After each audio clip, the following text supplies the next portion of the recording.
Social മീഡിയയും യൂട്യൂബൊക്കെ സജീവമായി ചർച്ച ചെയ്യുന്ന കാര്യമാണ് വീര്യം കുറഞ്ഞ മദ്യത്തിൻ്റെ കാര്യം അല്ലേ. കേരളത്തിൽ വീര്യം കുറഞ്ഞ മദ്യം വിൽക്കണ്ട എന്നൊക്കെ ഒരു ഭയങ്കര സജീവമായ ചർച്ചകൾ നടക്കുക. എൻ്റെ ഒരു പേഴ്സണൽ അഭിപ്രായം പറയാം, വീര്യം കുറഞ്ഞ മദ്യം കേരളത്തിൽ വരണം എന്നാണ് എൻ്റെ അഭിപ്രായം.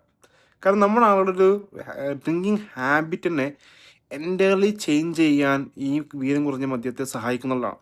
അപ്പം നമ്മുടെ ആളുകൾ എങ്ങനെ അറിയാം, നിങ്ങൾ ഉദ്ദേശം മതി കേരളത്തിലെ ആളുകളും അല്ലെങ്കിൽ പുറത്ത് ജീവിക്കുന്ന നമ്മളത് സോ കോൾഡ് വൈറ്റ് പീപ്പിളൊക്കെ അവരുടെ ഡ്രിങ്കിങ് ഹാബിറ്റ് മെൻ്റലി ഡിഫറെൻ്റ് ആണ്. നമ്മളെ ആളുകൾ കുടിച്ചിട്ട് അങ്ങോട്ട് ബോധം അറിയാം. കാരണം നമ്മൾ കേൾക്കുന്ന കുടിക്കുന്ന ആളുകളുടെ ആൾക്കോൾ കണ്ടന്റ് വളരെ ഹൈ ആണ്.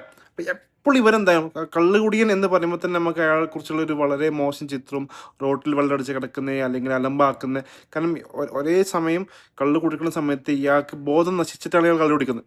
എന്നാൽ നേരെ മറിച്ച് നമ്മളിപ്പോൾ അമേരിക്കയിലോ യു കെയിലോ യൂറോപ്പിലൊക്കെ പോകുമ്പോൾ എന്നും രാത്രി അല്ലെങ്കിൽ വൈകിട്ട് ക്ലബ്ബിൽ പോയിരുന്നിട്ടോ അല്ലെങ്കിൽ ബാറിൽ പോയിരുന്നിട്ടോ ഓരോ ഗ്ലാസ് ബിയർ അടിച്ചിട്ടാണ് പലരും വീട്ടിൽ പോകുന്നത്. അപ്പം എനിക്കെന്നറിയാം, നാട്ടിൽ എൻ്റെ കൂടെ ഞാൻ വർക്ക് ചെയ്ത സമയത്തുണ്ടായിരുന്ന അലൻ സാർ, പുള്ളി നെതർലാൻഡുകാരനായിരുന്നു. പുള്ളി വരെ ചെയ്തതെന്ന് വെച്ച് കഴിഞ്ഞാൽ എന്നും പുള്ളി ഉച്ചക്കൊരു ഒരു ചെറിയ സ്മോൾ അടിക്കും.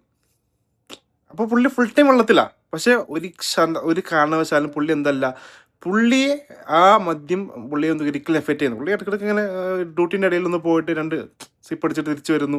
അപ്പോൾ നമുക്ക് ഭയങ്കര അത്ഭുതമായിരുന്നു അങ്ങനെ മദ്യം കഴിക്കുന്ന ഒരാൾ. അപ്പോൾ പുറത്താണെങ്കിലും ആളുകൾ ഈവനിങ് ആകുമ്പോൾ ഒരു ബിയർ അടിക്കുന്നു.